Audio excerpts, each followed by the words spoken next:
Hello, I think we are live. Let's see. I'm going to wait for people to roll in. Yeah, looking good, looking good. I'm going to give it about 5 minutes before we start. Have a lot of material to get through. I'm pretty excited. Okay, I see people rolling in. Hey guys, as you join, let me know who you are, where you're calling in from, and let me know what made you sign up for this course or for this masterclass rather. I'm gonna give it 5 minutes, so let's listen to some music. Why not, right? Let me also cue up the presentation.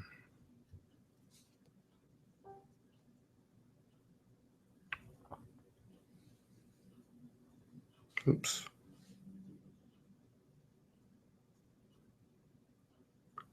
Happy Sunday, everybody.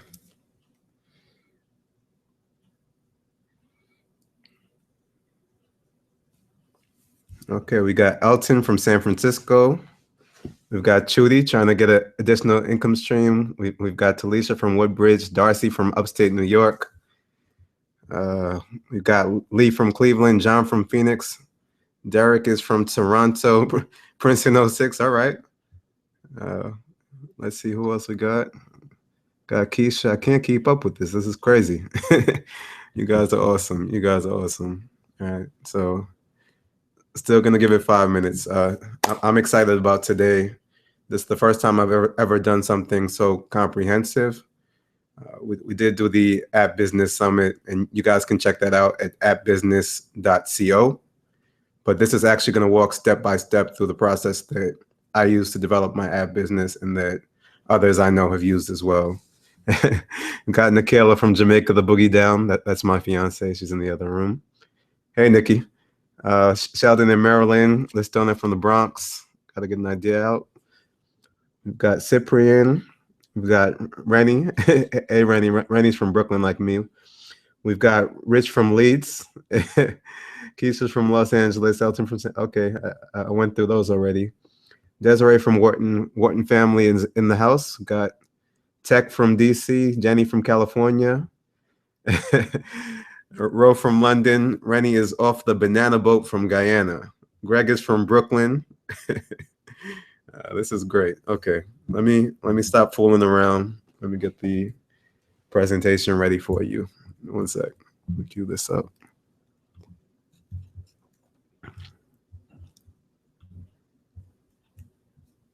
Enough games and jokes. Let's get serious.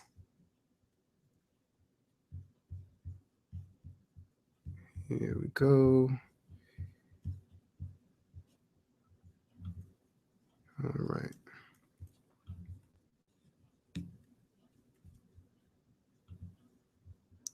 And you guys, let me know if you can see my presentation on the screen.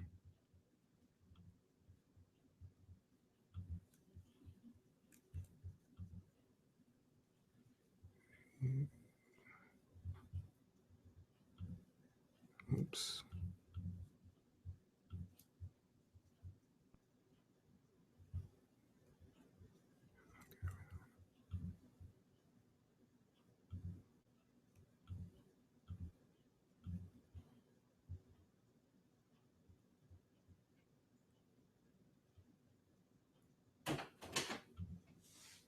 All right, cool. I think we are good. I think we are good to go. I like when things work out that way. All right. All right, let's get it started, guys. I'm ready to go. If you're excited, give me a smiley face. Give me a 1. Let me know. All right.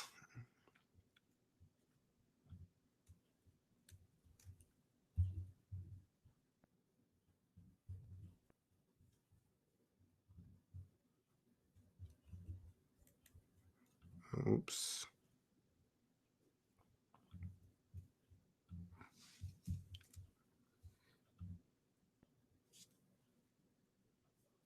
All right. Looks like we're good. Everybody can see. Everybody's good.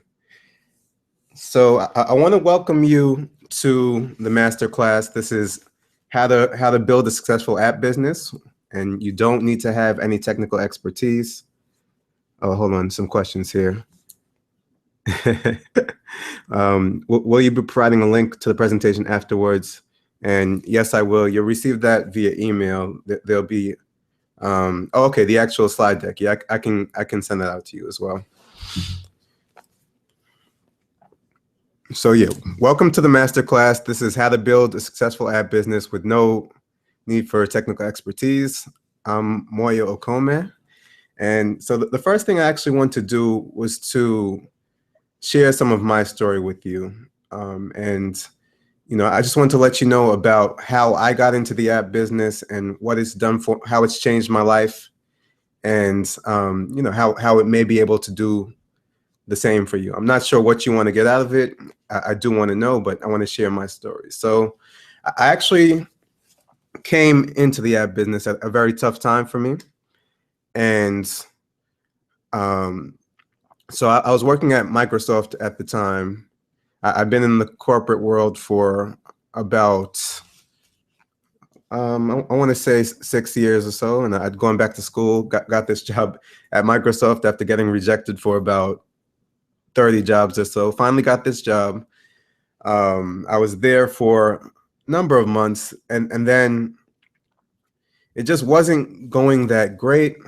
I ended up getting kind of a demotion in my position. I was still getting the same type of pay, but my position was lowered down. At the same time, a couple of my peers were promoted. And I was very frustrated. I found myself in tears one day. I've written about this in HuffPo. You can see the article on the screen. This is at dailyspark.co/app story. So I actually cried about this, and I just had to figure out a way to get out. Started looking at other jobs, started looking at things I could do on the side. Eventually, I came to the idea of creating apps. I was following a gentleman by the name of Trey Smith, who is now a friend and mentor of mine. And he was getting into the app game. He was starting to have some success.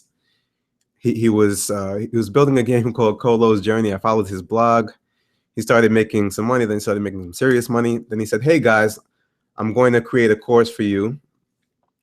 Would you guys be interested in doing this? Like, do you want to learn about apps?" So it was a very high priced course. I'm not sure if I shared the price before. Trey doesn't like talking about this anymore, but it's totally cool. So I actually spent $10,000 on this course. I was lucky enough to have a signing bonus from the job that I'd gotten into. But it ended up being $10,000 well spent. I also spent $2,000 on another course, the App Empire course. And then I said, I'm not spending any more money. I need to either make this work or not. Right. And, going through my app story, it wasn't like zero to success or anything. I started off just having the app in the store. Then I was able to make $50 and, make $100, make $1,000. And then, 6 months later, I'm making some serious money and considering leaving my workplace. So really what this thing has done for me is it started to provide a recurring revenue source for me. At the peak of this, and my fiance, my fiance Nikayla hates when I talk about the money side of this, but I think it's important just to be completely transparent about everything. So at the peak of the business, it's bringing in recurring revenue of $30,000 to $40,000 a month, right? It wasn't always there. Some people have made more. Some people have made less, but that was my story before I sold this business. And what that did for me, I'm not really a money guy, a things guy, but it allowed me an immense amount of freedom. It allowed me to really control my time and do the things that I want to do, spend time with my family. I talk about that a lot. And, for me, my big reason why I got into this business, why I was so interested in this was freedom, right? So let's accelerate through this because we have a lot to get through. So on the screen, you see a screenshot of this is of my app, one of my App Annie accounts for one of my app businesses, the main business. And if you look in the upper right corner, you can see the downloads since June 15, 2012, when we started on the App Store. You can see the revenue. This is only revenue from Apple. There's the vast majority of my revenue came from, what do you call it, ads. So it's not included in this, but the point of this is that the business was relatively successful. So yeah, we did over 10 million app downloads, sold that app business last year for multiple six figures. I've been in TechCrunch, I've been in Huffington Post, been in Black Enterprise. You can follow my story at that URL, dailyspark.co/app story. And I'm telling you this stuff not to brag or anything like that. I'm just telling you, so I want to establish my credibility as somebody who knows about apps. If you don't know who I am, I want you to know that I'm giving you information from experience. These are things that I know. All right, let's move on. So, I told you about my major reason why I want freedom. I want I want to be able to control my time. That's what's attractive. But I want to know for you, and what is your why? And let me come back so I can see. It's all right to brag. I'm getting some questions. Hey guys, I'm gonna. Oh, I'm sorry, it's blurry. Is that the sound or is that the visual? What's blurry? Oh, damn.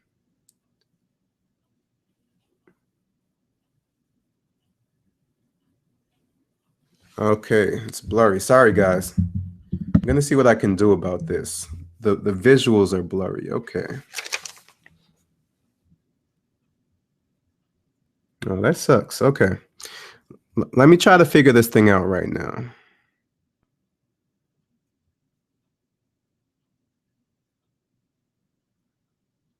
Okay. Okay.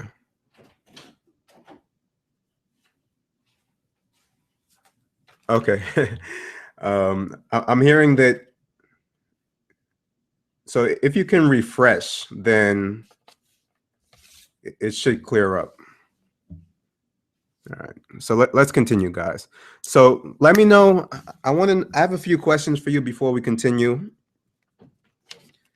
So one thing I want to know is, what is your major reason why? Okay. Sorry, I'm seeing. Got to clear up some technical difficulties right here. So if you access the YouTube link, then all right, cool. Okay, freedom, financial freedom. Sorry. Okay, guys, we're just gonna move ahead. I'm sorry if the graphics aren't the best, but we're gonna go ahead because I want to get through the material. So yeah, I want to know a little bit about your reason why. I'd like to know what what makes you interested in apps. I also want to know, and let me move ahead in the deck right now. What would you like to learn from this masterclass? What type of things would you like to take away before we finish together? And some of these things, if you like, you can answer right there in the webinar, or you can email me at mo@dailyspark.co, or you can do both. That'd be great. So I want to know, what are you looking to learn in the masterclass? What do you want from the app business? Some other things that are kind of important for you to think about. You have to realize this is nothing about this is a get rich quick thing. It definitely takes a lot of effort. So, how much time are you willing to put into this? And, what kind of reward would be worth it to you to put in that amount of time? How to come up with ideas? Okay, yeah, we're definitely going to get into that. Okay. Working on a real estate business that will have an app as well. Idea generation.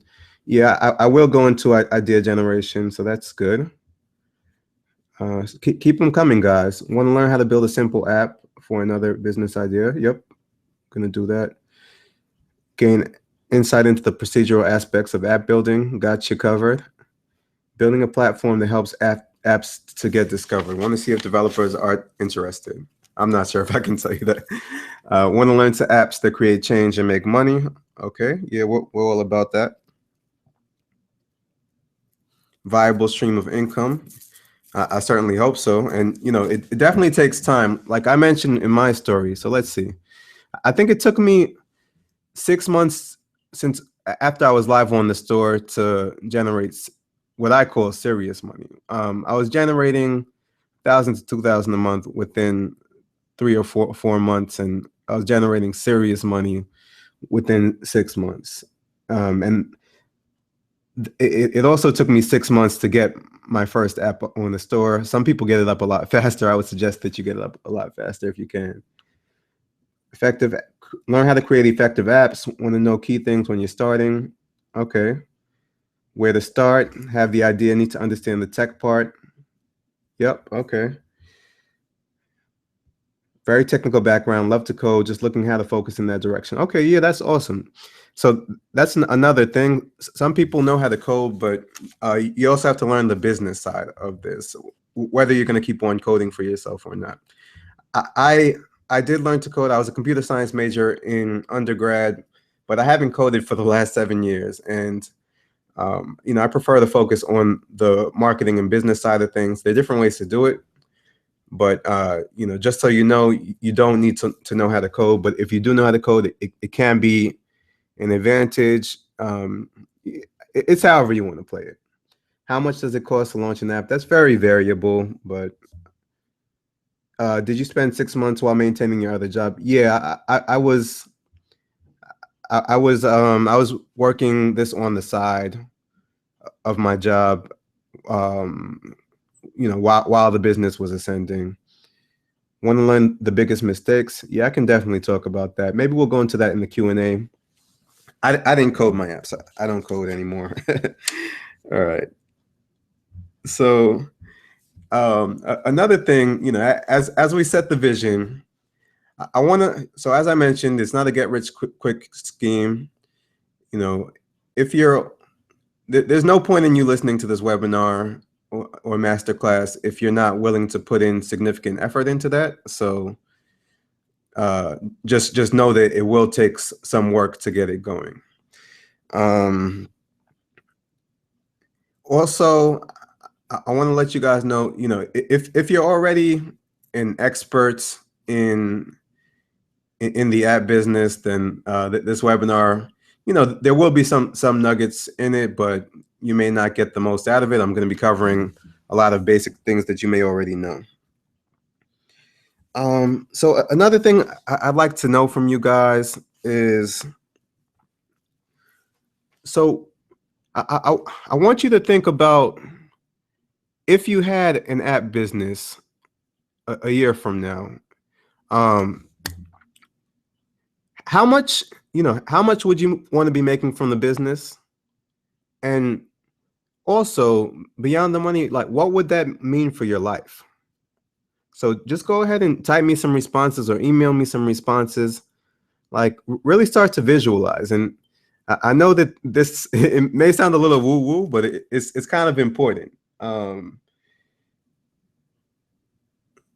So financial stability, yeah.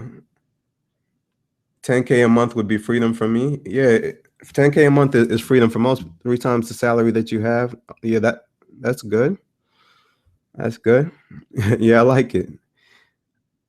So just really, this is for me, but it's also for you. Relationship with Sally Mae will be over. Yeah, that's awesome. Okay, you want to make around the salary, leave for the freedom. 5K a month would be adequate. Right. Minimum of 6 figures, one out of corporate. Yeah, me too. I'm never going back. Paying off grad school debt. way to share ideas with others, be able to make money while traveling. Yeah. So guys, that's a big one for me.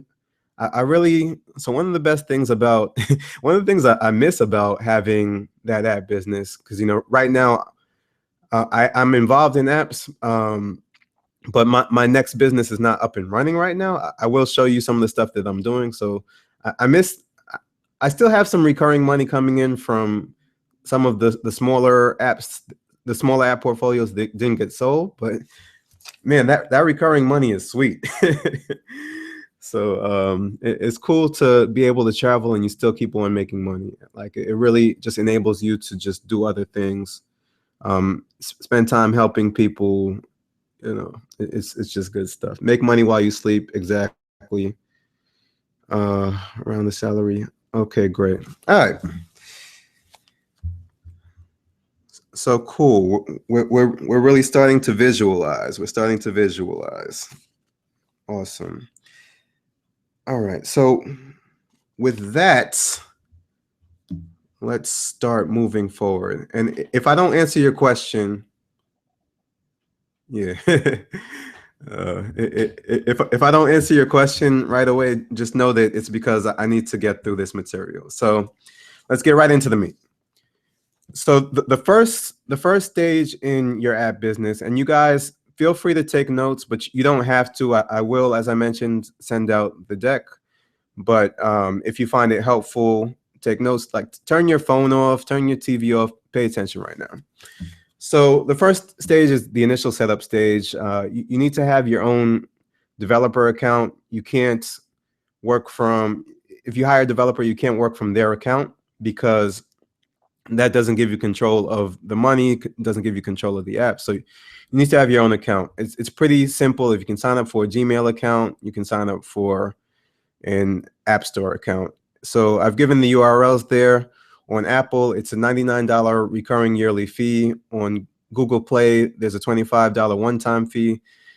There's stuff like the Amazon store and the Windows store. I would focus on these two first if you're focusing anywhere. But yeah, there are other opportunities out there as well. There are a ton of different Chinese app stores. They're different places to put your apps. But let's keep it simple. Apple and Google. For me, if I'm choosing just one, I'm choosing Apple. But Google Play is also huge as well. So don't ignore that. Okay, let's go ahead, step forward. So talk a little bit about planning your business. I put this slide up, top 10 startup mistakes. Number one is building something that nobody wants. And so I put this up here because a lot of times people just pull app ideas out of thin air because it's something that they're interested in and they don't bother to check the demand.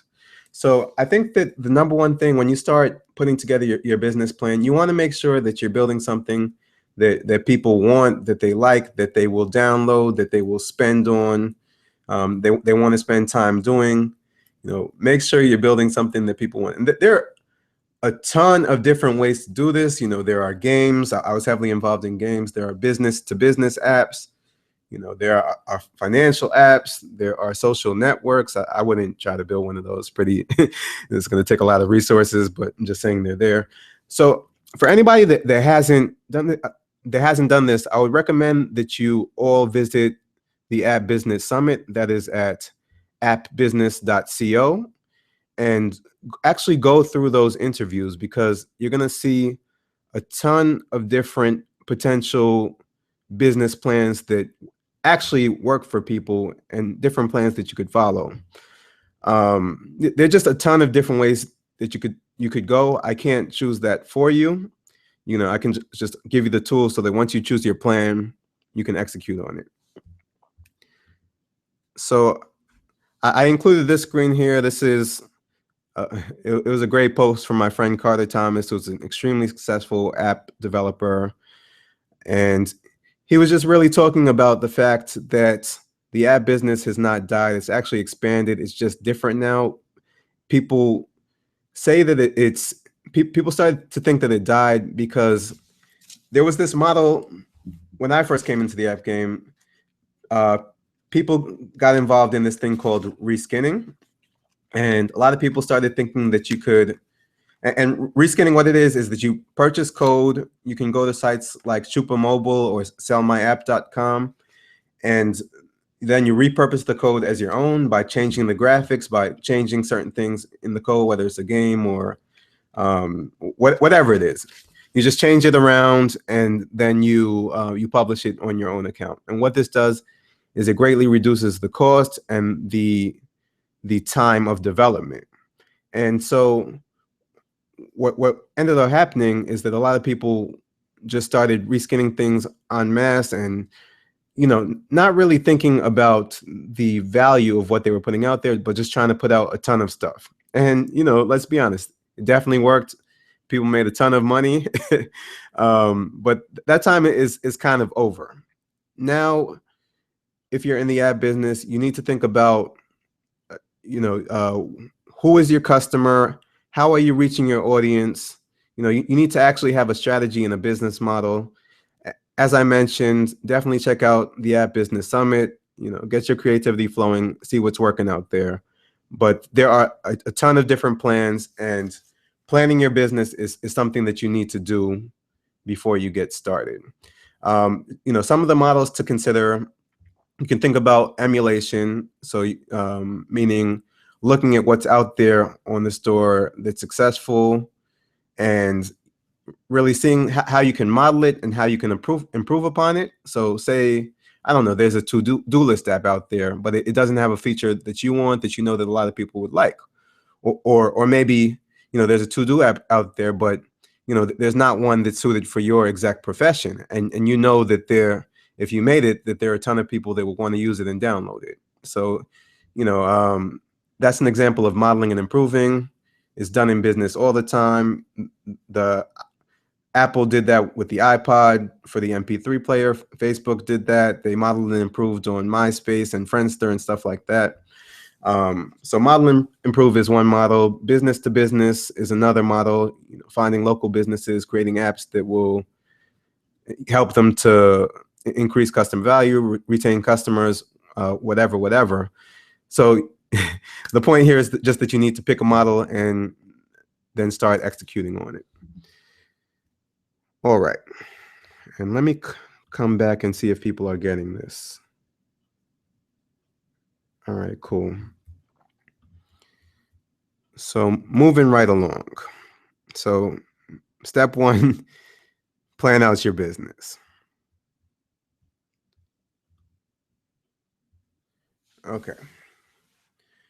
Now I want to talk about market research. And if you were on the App Business Summit, you'll notice that the common theme between all of these top developers is that they all did a ton of research on their space.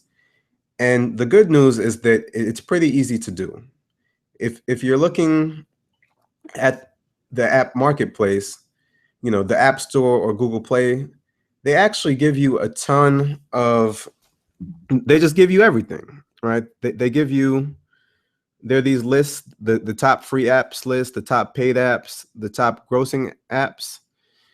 And they tell you which apps are getting downloaded the most, whether they're free or paid, and they're telling you which apps are making the most money. And it also breaks down by different categories, and you can see free, paid, and grossing in the different categories. So you can really use this information to start to get an idea of which apps people like, which apps people are using, which apps are making money, and where you might want to focus. So I want to show you a quick demonstration of how you might actually do this, right? So let me stop sharing this, and I'm going to start sharing. Sorry, we're going to do this in real time. We're going to do this together. All right, so right now we are looking at iTunes. Hopefully you guys can see my screen. So you can do this on the computer. You can also do it on your phone or tablet.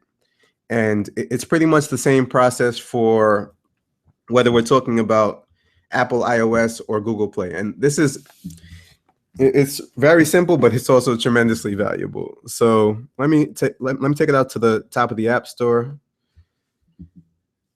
So you come into the App Store, and on the right hand side here, you see the top paid apps. So they're giving you the top 10 here, the top free apps, the top grossing. Pokemon's killing it right now. So let's say I was just interested in finding out, I don't know, let me, let's say I want to do a photography app. I know I'm interested in photo. So I'm going to go ahead and jump into the photo section, photo and video apps. So you'll see, again, it shows me the top paid, top free, top grossing. So let me take a look at the paid section and see what people are actually spending money on. Okay. And, maybe I'll start to look and see if there are patterns. And as I'm looking at this, I'll be using certain criteria.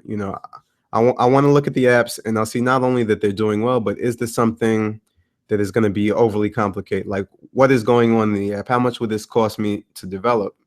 I rather, when I'm first getting started, I rather create some things that are more simple than complicated, because it's just going to cost less, right? So I'm looking through, I'm seeing what's going on, like what's the top 10. This is an album scanner. Okay, this looks pretty simple. Looks like something I could potentially have done. So I might write that down if I'm looking for a photo app. Or maybe I have a more specific idea, right? Maybe I already know that I want to do a photo editor. So I'm gonna start searching for photo editors, right? And see what comes up.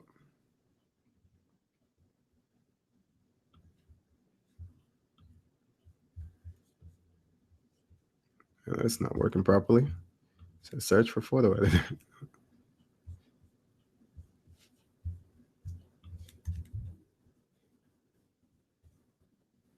There we go.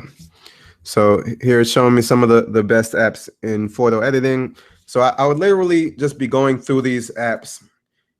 I'm paying attention to things like their icon. I'm looking at their screenshots. I may even check out their description. I'm going to read about the features. I'll download the apps. I'll play with the apps. I'll see what I like, what I don't like. I'll start to actually, look at the reviews. There's a review section. So ratings and reviews. This is very important. So here I'm seeing people complaining about paid reviewers. So maybe not all these reviews are real, but I'll start to look at, the 5-star review, some 5-star reviews, some 1-star reviews, see what people like, see what people hate. The 3-star, 3-star reviews, you can usually find some pretty great information, because a lot of times the 5 stars will just be things like great. The 1 stars will be, I don't know, I hate this app. 3 stars are usually pretty constructive. But, I can start to go through and really figure out why people are using this app, why they like this app, and start getting some ideas for where I might be able to make improvements. And so if I knew I want to make a photo editor app, I'd be doing this process for all of these, or maybe I pick the top 5 or 10, right? And so this is a really, really, really powerful and effective way to research the market. It's super simple.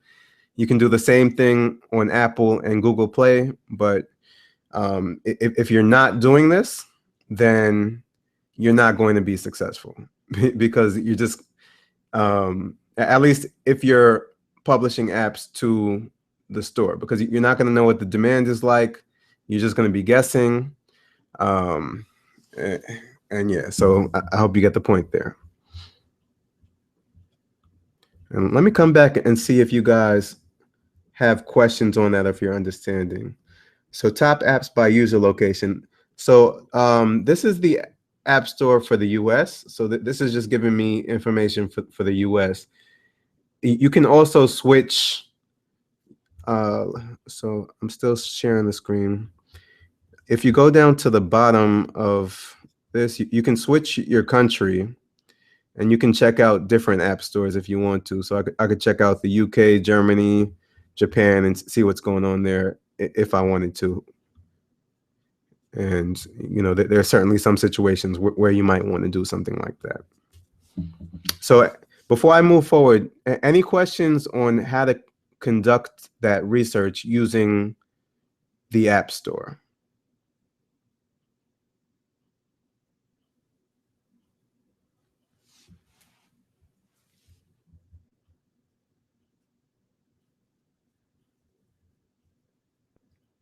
Okay, I'm not seeing questions. So another thing I want to point out here is that if you just want to develop an expertise about the space in general, a good thing to do is just be downloading apps all the time. So let me show you something else. So Apple has a featured app section. So you see like new apps we love, new games we love. These are all featured apps. So you can download the featured apps. I think they get refreshed every Thursday or so. And you can start looking at them and just look at the quality, take a look at the screenshots, and try to start using them and getting a sense of why they are why Apple likes them, why they're featured, what makes them high quality apps. Or if there's a certain section that you're working in, go look at the featured apps every week in that section. Just be downloading apps all the time, be spending time with them, write down what is good, what is missing, and just really get habitual about this. I used to spend about 30 minutes 30 minutes a day at the beginning of the day doing this, and it really helped me to get a grasp of the marketplace. All right, so simple, but hope you get the point there.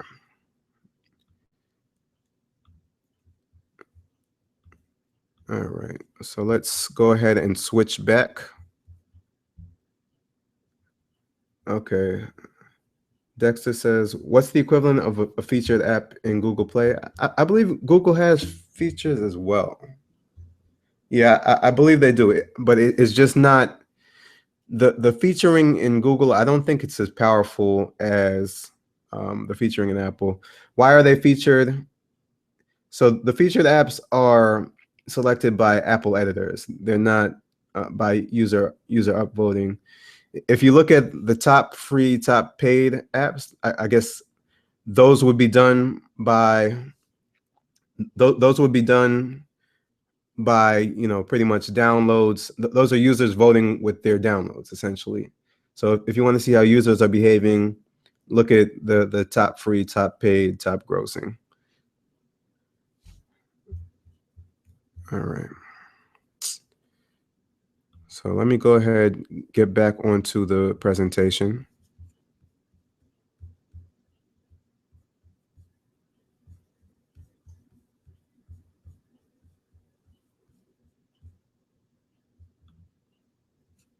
Boom.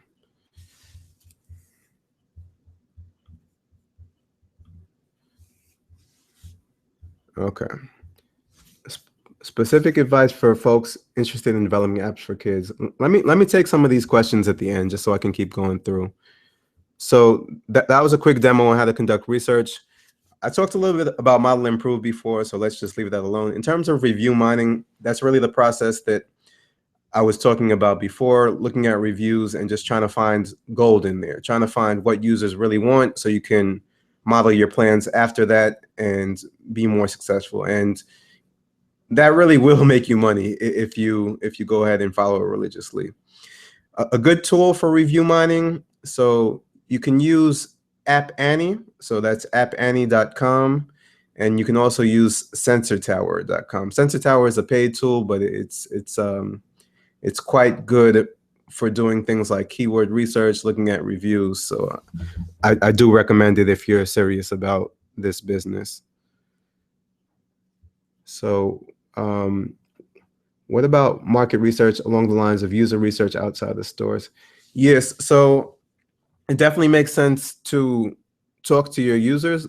The way you conduct research, market research, is going to vary depending on what kind of app you're making.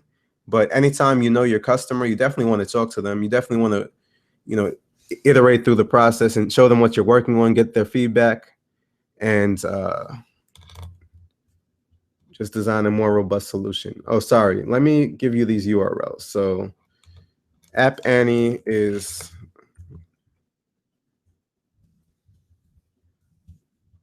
App Annie and SensorTower.com. All right, great. So yeah, both of those are great for review mining. Definitely check them out. Let's move forward.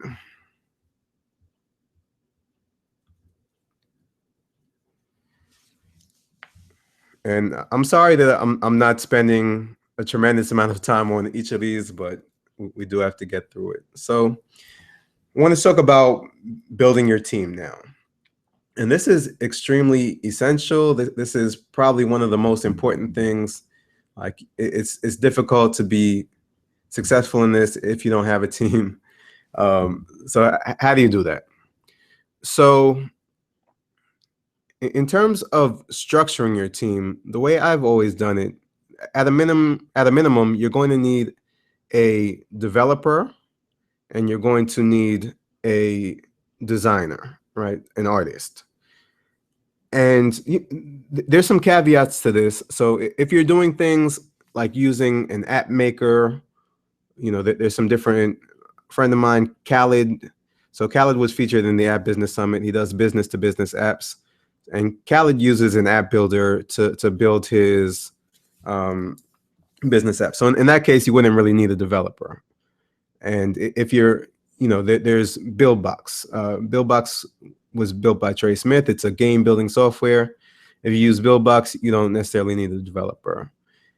And you do need to learn to use BuildBox, or you need to learn to use the app making software. But you wouldn't need a developer in those cases. But in all other cases, you're going to need a developer. You're going to need a designer. And I always used Upwork.com to find them. Upwork used to be called Odesk. It's now called Upwork. So some different sites where you could hire designers and developers are Upwork.com. And let me go ahead and type these for you.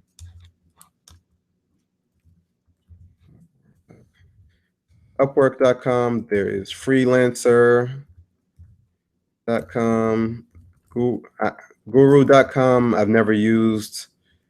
You can also go old school, use Craigslist.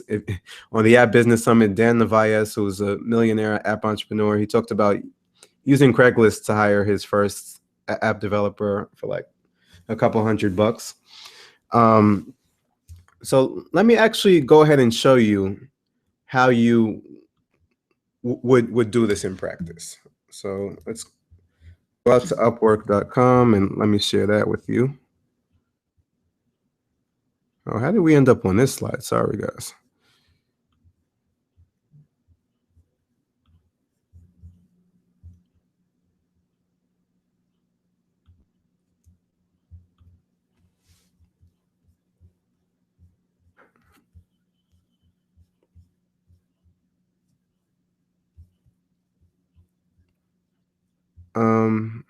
Okay.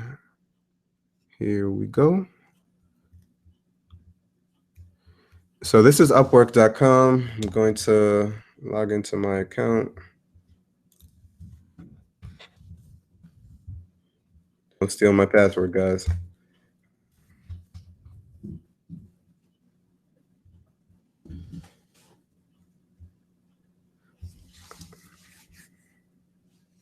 Okay. Oh man, that's convenient. Let's go. Okay, cool. So what you can do on Upwork, when you want to find people, you can post a job, and it's very simple. I post the simplest jobs up here. The real key, before I show you how to do this, and let me make sure that this is showing up on the screen. Oh shoot, it's a miss. Okay, so the real key here is persistence. A lot of people fail at this and say that it's impossible to find people just because they don't post enough jobs. And I learned this from Trey Smith. And what you want to do is post the job, and if you don't find the person that you want, 2 days later, post another job, and just continue to do this. And don't settle. Find the person that you actually want, and just continue posting. Post everywhere. Post on Upwork. Post on Freelancer. post on Guru. Like, there's a site called 2appdevelop.com. You can use that as well. There is toptal.com. I found out about that from from somebody in the Daily Spark community who used it to create a top paid app in the lifestyle category. It's a prayer app. So he used toptal.com. But yeah, you want to be very persistent and just continue doing it until you find the person that you want. So, you know what? Why don't I just load, what you would do here, you put in the name of your job, you describe the work to be done, blah, blah, blah. I'm going to pull up a previous job so I don't have to write all this stuff right now.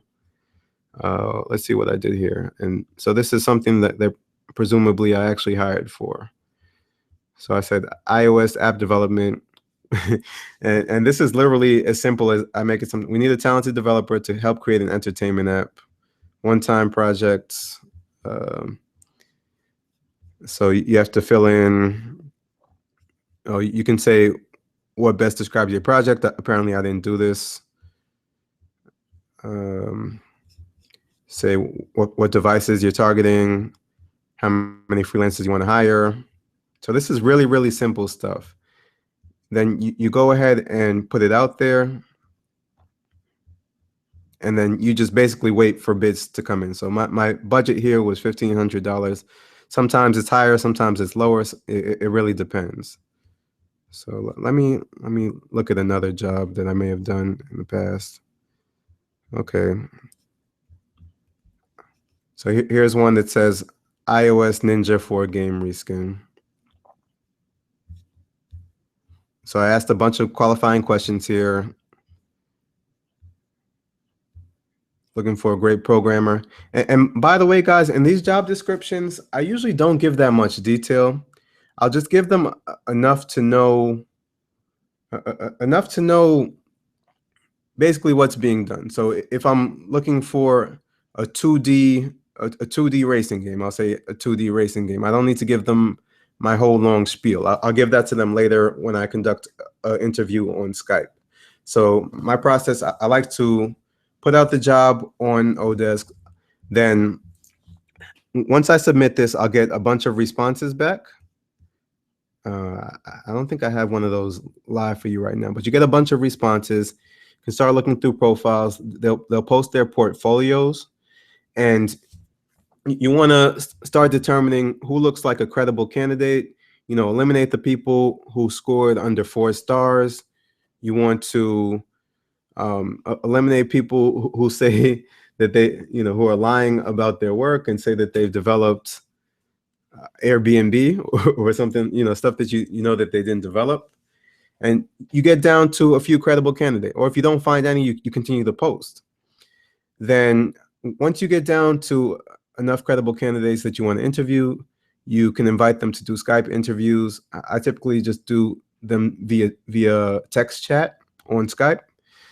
And some people like to do voice interviews. I don't really care. As long as we can communicate effectively in English, that's good enough for me. I want to see that they're going to be responsive. I want to see that they can answer my questions, that they know what they're talking about. I may ask them to tell me about some prior project work that was similar. I'll ask them to talk about something in their portfolio that they did before. And I'm not really going and asking questions about what's happening in the code, because I don't want to look at that. Like, I just want to look at the results of the work that they've done and evaluate that way.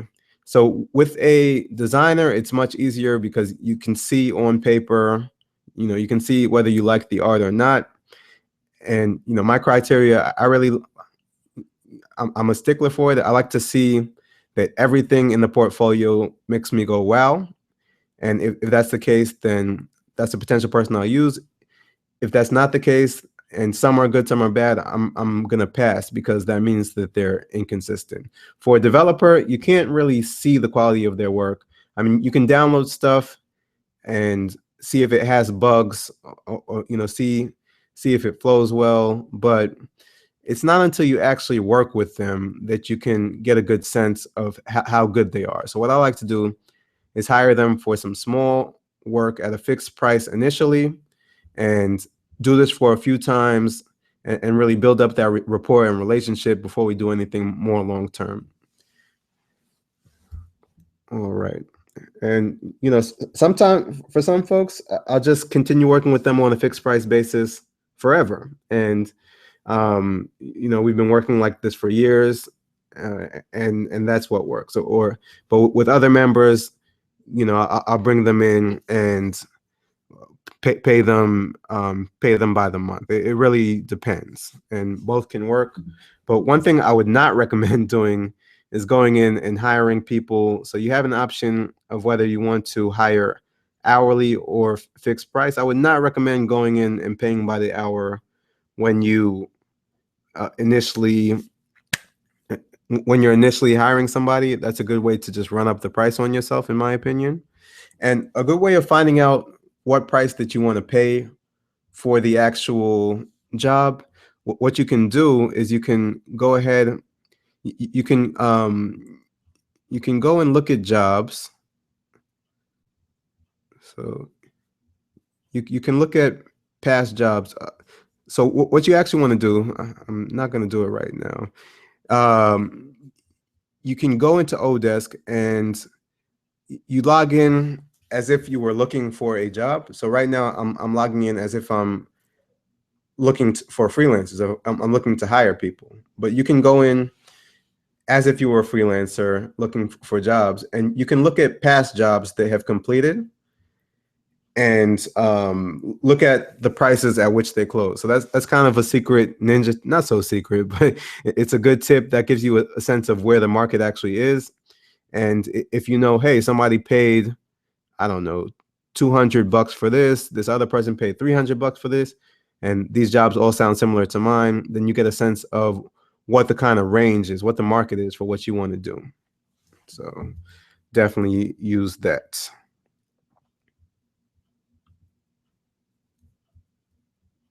All right. Okay. Great. So I'm getting a couple questions here. Let's see what's going on.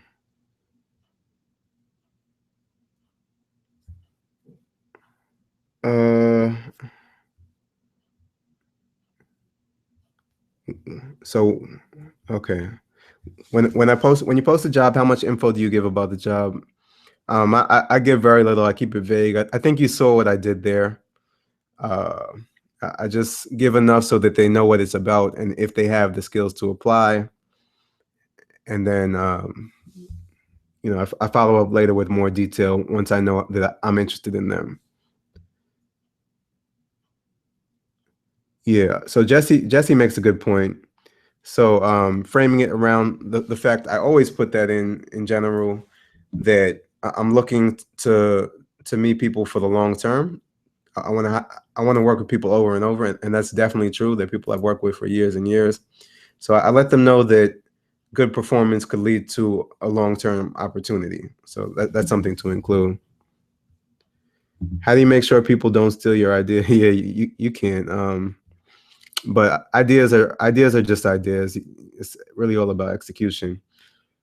What is the rule of thumb on fixed price for projects? So I think I just showed you how I determine that. Do you always select expert level assistants? No, I sometimes I go expert, sometimes I go with the middle category. I forget what that was, but yeah, you're still gonna get good candidates in my experience. All right, let's move right along now. So that is how you go ahead and hire a developer. So as I mentioned, let me throw this back up on the screen.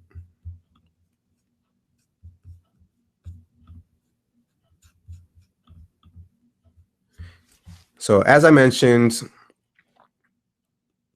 you lost my train of thought. So yeah, that's how you hire a developer. So one thing you also want to be aware of is standard operating procedures. So in the beginning, you're just going to, I guess, kind of work through the process and do this. But after a while, you want to start developing some rules for how you do everything. You want to document them so that you can start offloading more and more things onto other people and just gain more freedom for yourself. So there'll be a certain way that you do hiring. You want to document that. There'll be a certain way that you do your icons, that you set up your app listings. For every single process in your business, you want to start documenting it, and you want to record it somewhere. You can use Google Drive. You can use their project management softwares. I like Asana a lot. There's Trello. There's Basecamp. There's Slack. It should be a capital. So you definitely want to use some form of project management software. I'm not going to tell you which one to use. Just make sure that you're using some way to keep yourself organized and structured so that you're not just making it up and winging it every time.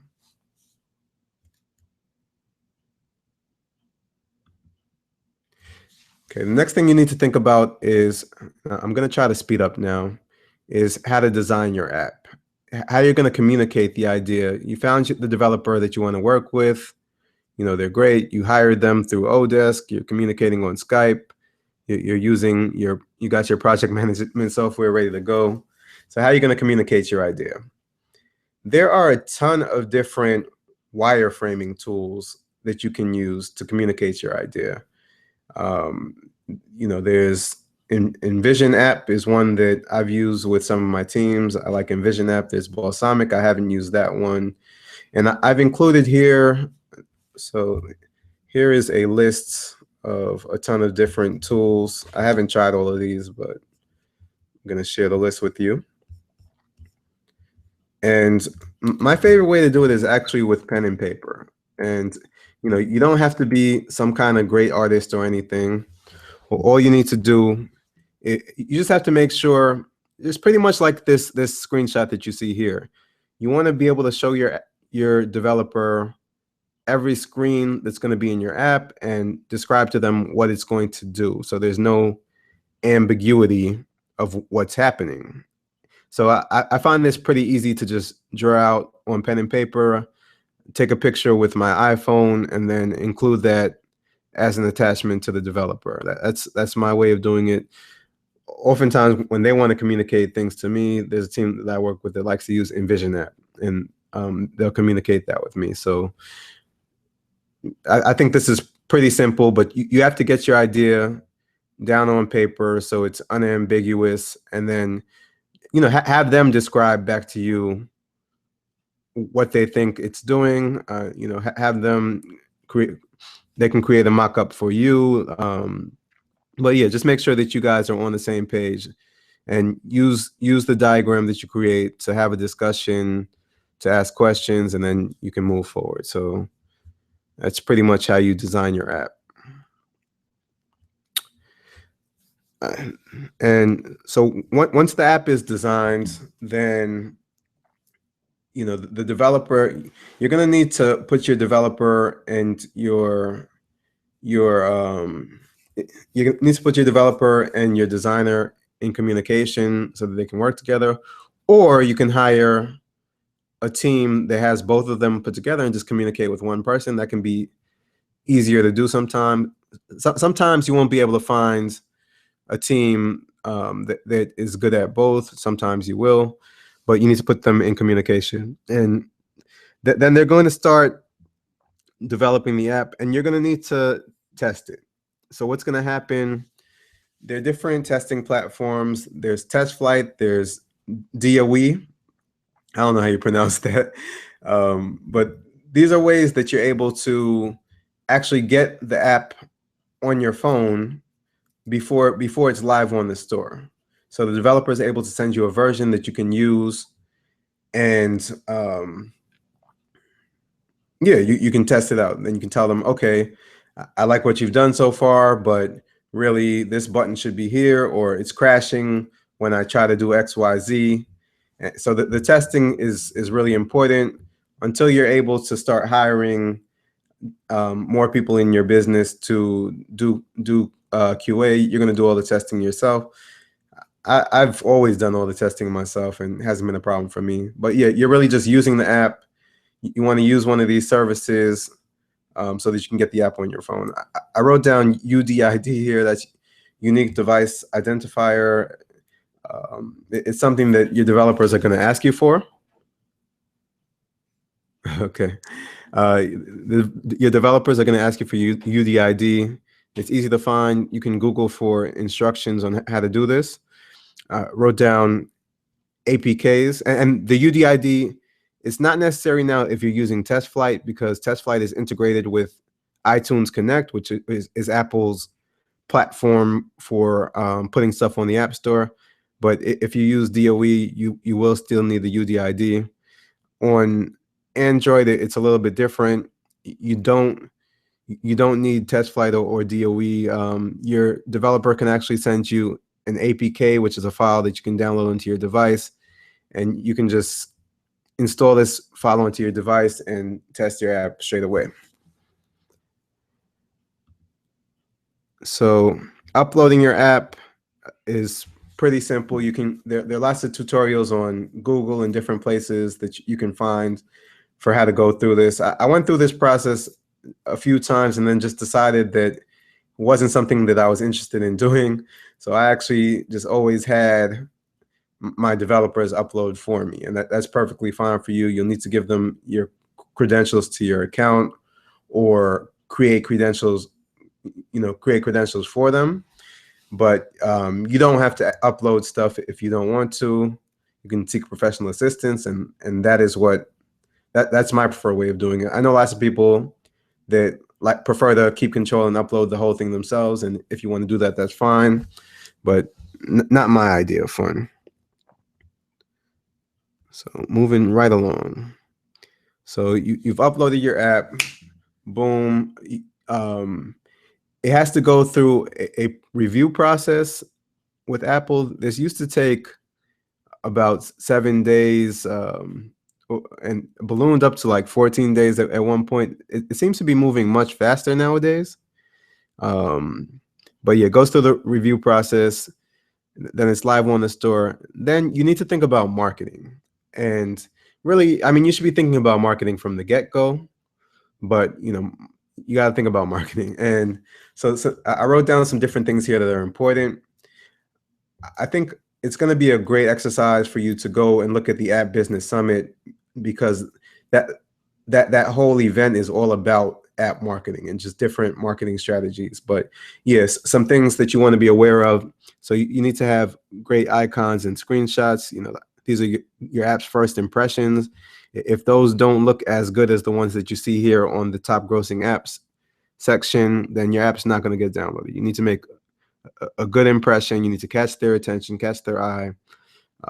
So next up is descriptions. Descriptions aren't so important on Apple. I mean, you can still write some good marketing copy if you want to, but it's not really going to drive it as much. On Google, descriptions actually count for, they count for keywords. Like when you search, things in your description will actually influence your search ranking. So you want to definitely pay attention to that a lot on Google, and when you're on Google Play. And there's lots of stuff out there on how to write good descriptions. So I'm not going to go into detail on that right now. Another thing you want to pay attention to is keywords. So on both platforms, they have keyword fields that you can fill out. You want to do some keyword research and App Store optimization. So good resources to look. Again, Sensor Tower is my favorite for keywords in ASO. So check out their blog. There is one called Mobile Dev HQ that you can check out. Let me give you so there's Sensor Tower,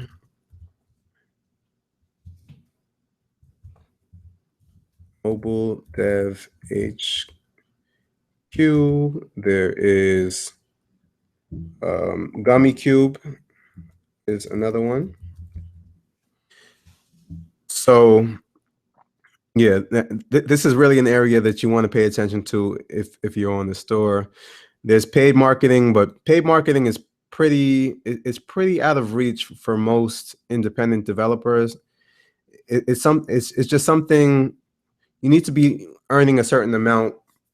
You need to have a certain large, what do you call it, long-term customer value in order to invest in paid marketing.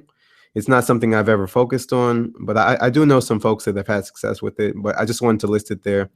Influencer marketing is huge. So if you look at the game Color Switch, which has now recently crossed 100 million downloads. Um, Congratulations to David Reichelt, who was on the App Business Summit. So Color Switch, depending on influencer marketing, that's just working with folks who have large social media followings, and allowing them to promote the app or be a part of the app. And you can do this in a lot of different niches, whether it's cooking or it's sports or whatever the case may be. But influencer marketing is something huge, and it's definitely it's something that I'm investing in a major way, and it's something I would definitely take a look at. Very, very doable and very powerful. Now, publishers are another way of getting your stuff out there. In the App Business Summit, some folks that depended on publishers. There was Simon Crack. There was Kevin W. So definitely check out their interviews, and you can learn more about the publisher game. And then finally, you want to think about outside the App Store, solving problems outside the App Store, and just forgetting this whole game. And maybe that's, I saw somebody who was building apps for zoos, right? And so in that case, it's really not about finding your ranking in the apps. It's just about solving those zoos problems and getting them to pay you money directly. Or if you're building apps for local businesses or dentists, you don't need to worry about all this all these keywords in ASO. You just need to worry about solving a problem. So thinking outside the App Store really expands your potential for what you can do. Okay, and I'm seeing App Tweak is another one. App Tweak, check out App Tweak. All right, cool. So moving right along. And sorry, guys, if I'm not answering all your questions right now. I will at the end, I promise. So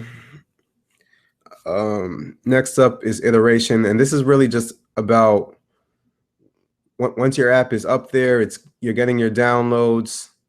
What you really need to do, you're not done at this point. You need to look at the data. You need to tweak. You need to optimize. You need to look at your analytics. Look at retention. So how long are people staying in the app? Are they using it for multiple days? Are they deleting it right away? Like you can mine your own reviews, compare your reviews to your competitor reviews, and see if people are liking the app, and just continue to improve over and over. And you can really, I had example. There was an app that I put out one time. It was a quiz for this game called the game Minecraft. When I initially put the app out, it wasn't getting any downloads. I was able, through iteration, long story short, increased it to making $5 a day, then increased it to making $10 a day. And it actually increased all the way up to the point where this one app was making $100 to $200 a day, like day in and day out, just because I continued to tweak and improve it. So definitely don't set it and forget it. If something isn't successful right away, but you did your research, there's potential, continue to iterate on it until I mean, I guess there's a point of diminishing returns, but don't give up right away is my point here. Next up is monetization. Next big thing to pay attention to. There are a number of different ways to monetize. So you want to think about, there's, of course, ads. Ads are a big way that I monetize in my portfolio. And so a lot of people who are not experienced in this space don't realize that you can use ad networks, and ad networks handle all the heavy lifting. They've already negotiated all the ad deals, so all you have to do is plug in their SDK. SDKs, so it's a piece of code that they wrote, but basically what it comes down to is your developer will basically have to enter 1 line of code, 2 lines of code, and include this software in your app, and then you'll be able to show ads. And so yeah, it's really easy to do. Some different ad networks right now. There's Facebook, and Facebook ads are very popular, as well as Google Ad Mob. Okay. I'm here. What does SDK stand for? So SDK stands for Software Development Kit, but really don't worry about it. It doesn't matter. All you need to know is that you plug it into your app, and it allows you to show the ads. And there are SDKs for different things as well, but yes. So Facebook, Google Ad Mob. On the gaming side, there are tons. AppLovin is a good one. There's Chart Boost. There's Vungle, shows video ads. There are tons of them. Then there's also in-app purchases. So in-app purchases are, you allow the user to have a certain set of features for free, and then you charge them for an upgrade with an in-app purchase. So an example of this might be, I don't know, let's go back to the photo app example. You might have some certain brushes in your photo app that are available for free, but then there are some special brushes that you need to pay for. Or if it's a game, maybe you're paying for some new characters, you're paying for some gems, you're paying for the right to skip past, for the user to save time. So in-app purchases are another one. Now, one that's kind of coming into vogue is subscriptions. I think subscriptions are going to be really big. I think Apple wants to promote it and Google wants to promote it. So subscriptions are when you have an app that has some kind of content that's going to be updated on a regular basis, and you can charge a subscription just like Netflix does, and so on and so forth. And why subscriptions are really interesting is you're getting paid on a recurring basis, and so that can really change the trajectory of your business. So it's just something that you want to think about and something that you want to look at. Another model of monetization is actually building apps for people. So you're not thinking about getting paid through the App Store. You're thinking about getting paid by the end customer, right? And so that's another model of doing monetization. So yeah, let's leave it at that. And again, so on this piece, I encourage you to check out the App Business Summit, appbusiness.co, and you're going to see a lot of different creative examples on different ways that you can monetize an app. Unfortunately, we don't have the time for me to go in depth onto this, but I wanted to give you the bullet points on different ways to monetize. So buying and selling portfolios. This is not something that you have to do. You can keep your portfolio forever, keep it just pumping out money for you, and keep updating it, keep adding to it, keep building it. But buying and selling portfolios is definitely an option. It's one that I did pursue. It made sense for me. So the one thing I would mention here, well, a couple of things. Usually when you sell your portfolio, it's going to be valued. A lot of the value is going to be based on your revenue. They'll give you a multiple of that revenue. It could be anywhere from like 1.5 to, it really depends. It could be anywhere from like 1 to 4 times the revenue of the yearly revenue of your app business. It's going to be determined by things like how sustainable is this? What kind of systems do you have in place? Is there a team in place? But yeah, you can sell your portfolio. You can buy other people's portfolio if you think that there's opportunity to improve it and have it make some more money. So I always direct people to App Business Brokers, and this is a business run by friend of mine, a good friend of mine now, who helped me sell my business, Eric Owens. I'm not earning a commission for recommending him, but I think that they do good business. So at businessbrokers.com. It's probably not the time that you're using this, but you can come back and check with me when you need that URL. They're not the only brokers out there. There are lots of other brokers that do it as well, but I think that they're good guys. They know what they're doing. You can also buy and sell code on places like Apptopia, or you can license code for sale on places like sellmyapp.com and Chupa Mobile. So that's another way to kind of monetize and make money in a different way, something to think about. All right, let's see how we're doing. So, good question. So Derek asks, do you have to set up a company prior to starting your app? And no, you don't. You can, so on Google Play, all you need is 25 bucks and an email address, and you can literally get started.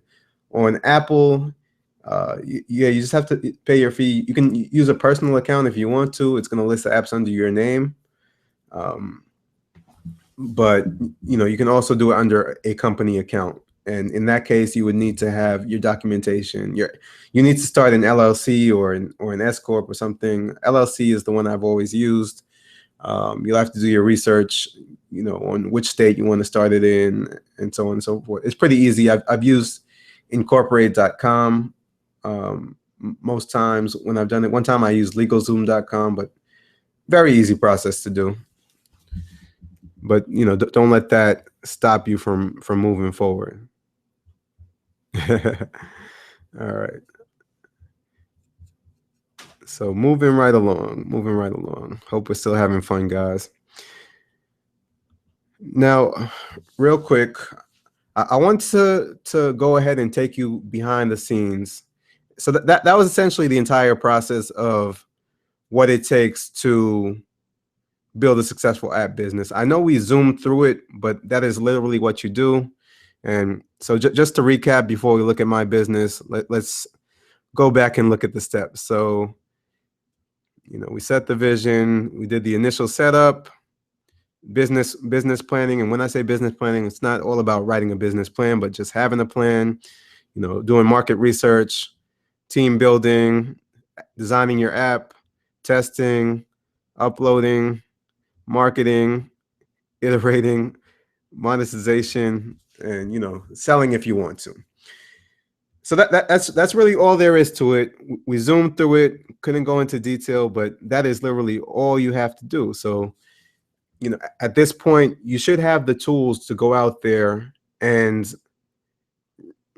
really start happening. Like, you're going to have to research all of these things. I didn't have the time to go on and on into great detail, but these are all the tools that you need to be successful in the app business. So yeah, I feel good about that, and I hope you do too. So now let me take you really quickly behind the scenes of what I'm doing in my new app business. This is not the one I sold, but this is some cool stuff. So it's the director's cut. let's get into it. So I mentioned influencer marketing. This is an icon for a game that I'm working on with a friend of mine and with Calvin Johnson, who was one of the best wide receivers in the National Football League. He recently retired. So, we partnered up, working on a football game. This has been in process for quite a long time, and there've been some complications, but, I just kind of want to open your eyes to the fact that once you have these skills and these tools, there are a lot of different people that you can work with. So whether that be athletes or, stars or social media people. But yeah, working on a game with Calvin Johnson. Not sure when it's coming out, but I'll keep you posted on that.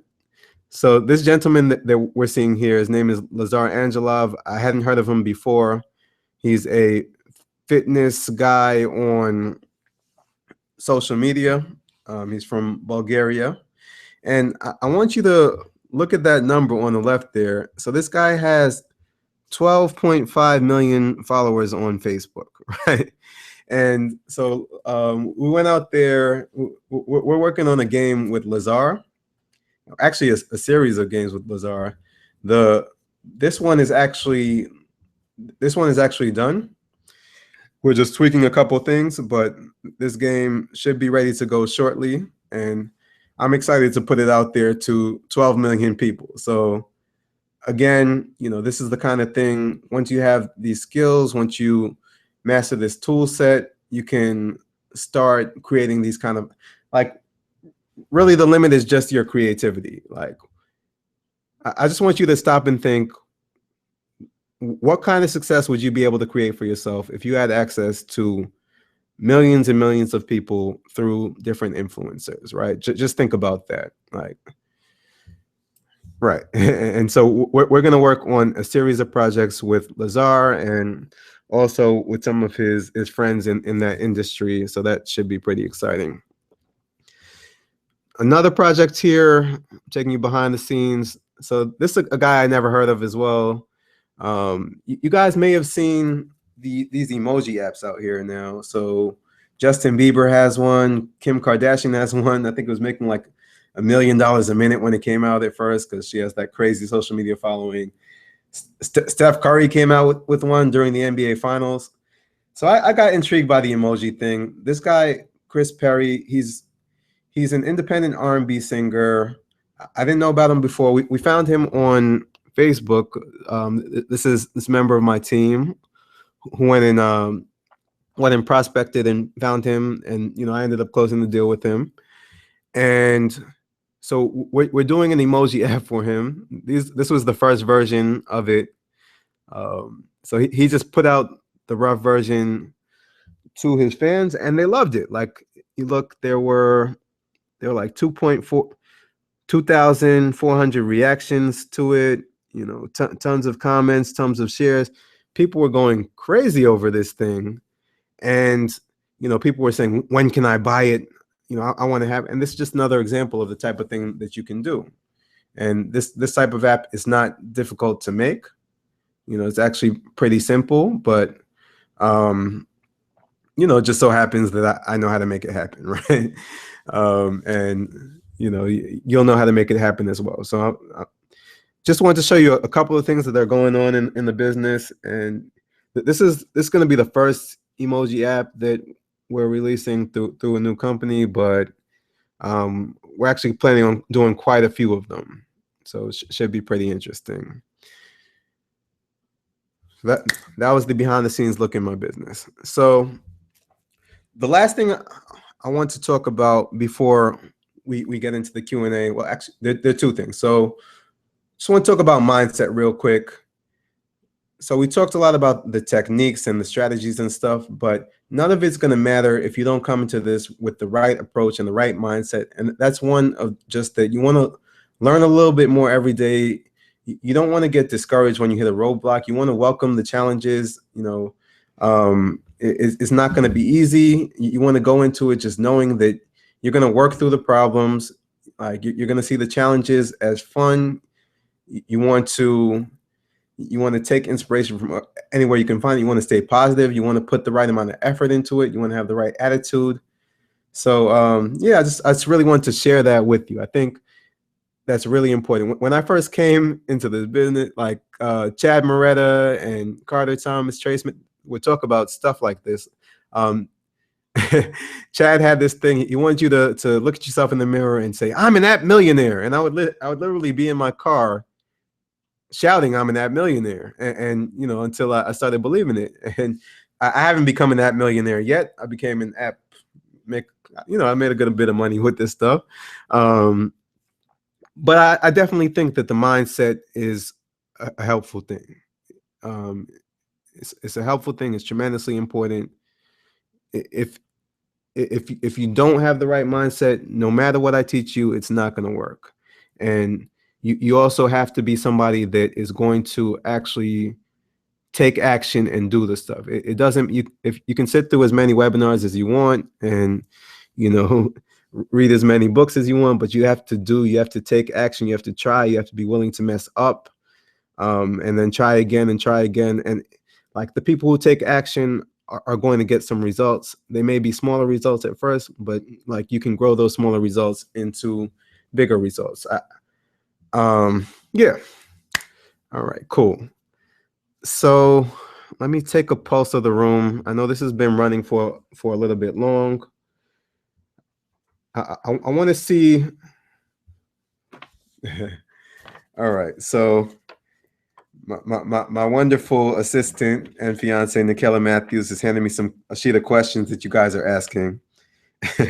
So I'm gonna pause here. I got a bunch of questions before, and let's answer them. So, how much money does it cost to develop a solid app and get it going? And that was from Ariel.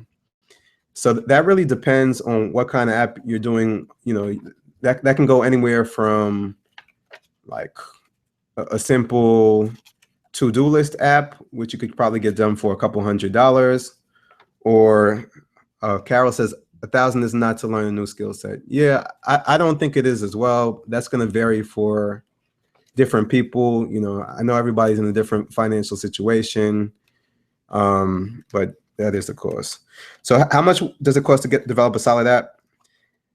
It's very variable. I guess I would just budget like $1,000 to $2,000. I wouldn't spend more than that on my first app, just because you're going to make mistakes and you want to make mistakes on the cheap. I've seen people spend $40,000 on the first app, and we need 9 more people. Awesome, Derek. Awesome. Appreciate that. So I've seen people go out the gates and spend a lot of money. I don't recommend that at all. You want to keep it to a minimum. So 1,000 to 2,000 is a good budget. It's very variable depending on what you do. If you share with me more about your app idea, you know, write me at mo@dailyspark.co, and I can help you to get a better sense of what it might cost. Yeah, Carol says it's an investment in yourself. That's what it is. You know, I invested in myself. I still do it to this day. You know, I take courses on all kinds of things. I started getting involved in different business. You guys don't want to know what I spend on education. All right. So what's the hardest part of this whole process, from Trudy? Hardest part, I don't know. I think, so let me give out the email. So anybody who wants to email me, that is at mo@dailyspark.co.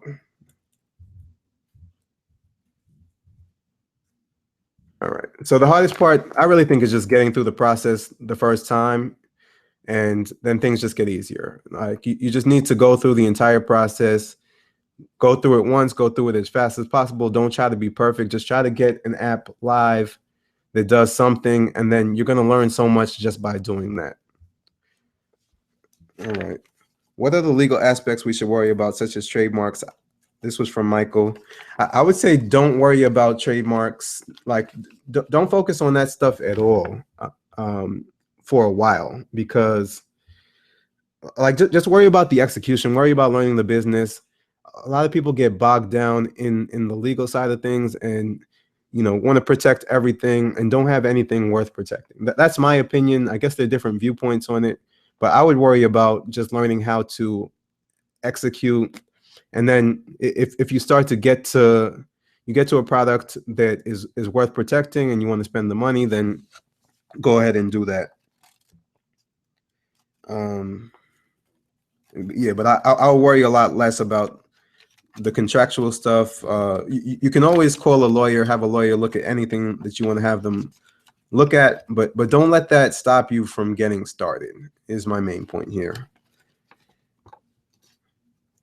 Okay. Is there a threshold for revenue to be an attractive app purchase? And let me come back on the screen since we don't need this presentation anymore. There we go. There's that handsome dude. Is there a threshold for revenue to be an attractive app purchase? Yeah, there is. You know, if you're, I don't know, if the business is not generating at least, I'll say $1,000 a month, nobody's going to be interested in buying it. And even at $1,000 a month, um, you're not going to get a huge multiple. When you start to get to like $5,000 to $10,000 a month, then there'll be a lot more people interested in buying it. So I kind of look at that threshold. How do you determine the cost of your app? By comparing to other similar or what? Yeah, that's what I would do. I would use the process that I talked about earlier. When you go into Odesk, you go in as if you're searching for a job and you start looking at where different contracts close. That should give you a pretty good sense of it. And just like anything, you start to develop a better feel after you've been doing it for a while, after you've kind of built your way up. But initially it's going to be going out there and just comparing to stuff on platforms like Odesk or Freelancer. Sorry, Upwork. I always slip into that. Jesse makes a good point. Yeah, you can sell an app that makes 1K a month on a site like Flippa, as a site for selling websites, but you'd also be able to sell your app on something like that. All right, let's see. I'm going to scroll back through. Guys, if you have any more questions, feel free to ask them, or if I missed your question, feel free to ask again. So regarding selling your app to somewhere else, do you think the app being available in non-English stores, e.g. Chinese stores, will help? So that question was from Jesse, and it can help. It depends. Like it all depends. It's like if you have a strong presence in those stores, then it's probably going to mean something. If it's just there and it's not really doing well, then it's not going to make a difference. But that's not something that I've really pursued. But yeah, I guess the more value that your business brings and the more different legs it has, the higher payouts you're going to get. And some of the other things that will come into play are, what systems do you have in place, your team, how stable do you have a customer list, right? Customer list will boost the value. So anything that you can do that will create more revenue opportunities for the person who buys it, and also that will make it just easy for them to operate, will increase the value. So let's see. Are there any tricks to making money in a commodity app? Oh, good question from Sheldon. Any tricks to making money in a commodity app? So I would say it's not really a trick, but it's just solid business. If you take a commodity and apply it to an audience, right, then it's no longer a commodity, right? So like great example here, emojis are a commodity, right? But if Steph Curry is promoting the emojis, then all of a sudden it's something different. So, using influencers is a great way to reach an audience. Or if you're somebody, say you have a blog, you blog about natural hair, right? And you create you create some app that it would be a commodity, but maybe your app is a calendar or a planner, but it somehow integrates the theme of natural hair, and you promote that to your list of 3,000 natural hair enthusiasts, right? That's a way to make money with an app that is a commodity. So that's how I would think about that. So Janice asks, what about getting student tech majors to work with? Yeah, that's definitely a good idea. It's definitely a way to do it. It's not something that I've done. I love working through the outsourcers on the site, but yeah, there's no reason to not try that angle. Okay, going through the question. So what are the different expenses in development and marketing? So your main expenses are really going to be the cost of actually paying the person to do the development, to do the artwork. You need to pay for the accounts, Apple, Google Play. You need to pay for whatever tools like Sensor Tower that you're using. What else? You need to pay for. I mean, those are the main things. Yeah, those are really the main things. Those are really the main things. And depending on what kind of app that you're producing, some apps require data sources that you need to pay for. I have a friend that's doing an app, a financial app that pulls data from the stock market. So there's some data sources that you have to pay for. But the largest cost is going to be the cost of the people that actually develop it for you. Okay. Let's see what's going on. Hey, no worries to Chudy who dropped off. Wow. Thanks for staying on so long. What percentage of apps make money? That was from John. So I don't know the percentage. There are a lot of apps that don't make money because people do not have a viable plan. They don't have a business model. They just have an idea that they came up with, put the app on the store, and expect it to like make $1 million. And that's just not going to work in most cases. Sometimes you can get lucky, but that's really not a strategy that's repeatable. All right. Rose says she'll give me 30,000 for 600,000. Let's do it. Yeah, if there was a guarantee. Yeah.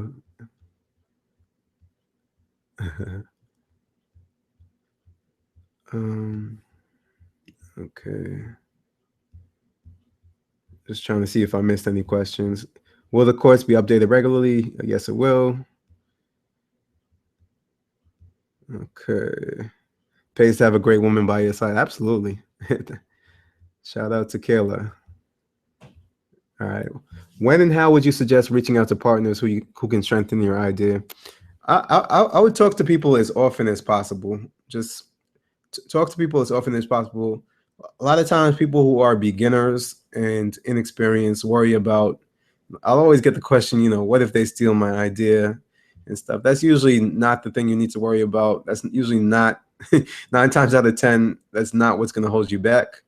I talk to people. I told you guys about you can all steal my emoji idea, but it's about the execution, right? Definitely talk to people as early as possible, as often as possible. Get feedback. It's gonna make you think about things in different ways. It's just gonna make you smarter, make you better. I definitely encourage that. I guess there's certain area. If you have something that's extremely novel and patentable, I don't know, maybe you need to be a little bit more careful. But in most cases, the problem is not needing to protect the idea. It's that's my opinion. I'm just a guy. All right, let's see what else. What else do we got?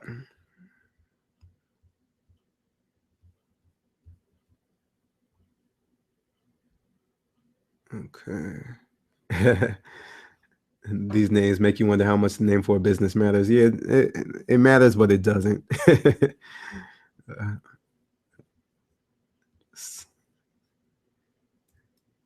Business to business.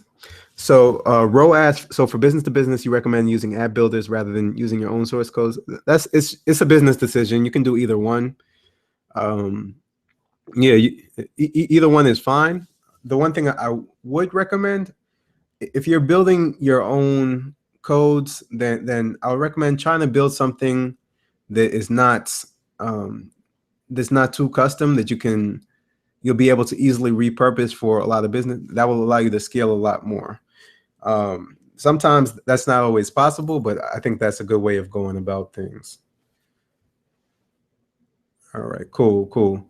So I see where my lovely assistant has let me know we're at about the 2-hour mark. So I'm going to wrap it up soon. If there are any burning questions, then definitely let me know. I think most people have to run.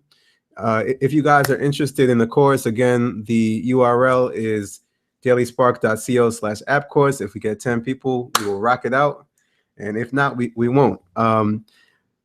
Definitely check me out on social media. It's at Daily Spark TV on Facebook, Twitter, and Instagram. Got a huge page on Instagram. Have a lot of fun there. Try to create inspiration for folks. The Daily Spark podcast will be premiering this Thursday. We'll be talking about tons of entrepreneurial stuff, including apps, of course. So would definitely love to see you on that. Looks like we run through all the questions. I had an awesome time. Hope you guys did as well. And I'll catch you guys on the replay. Thank you so much for hanging in there for 2 hours. You guys are awesome. Everybody have a good rest of Sunday. Have a good week. Okay, well, John, how often do you check your spam folder? Emails you last week and never had heard back. John, I'm gonna find your email today. I'm gonna email you today. Sorry about that, man. So yeah, thanks everybody for hanging in with me. And I'll talk to you soon. Take care.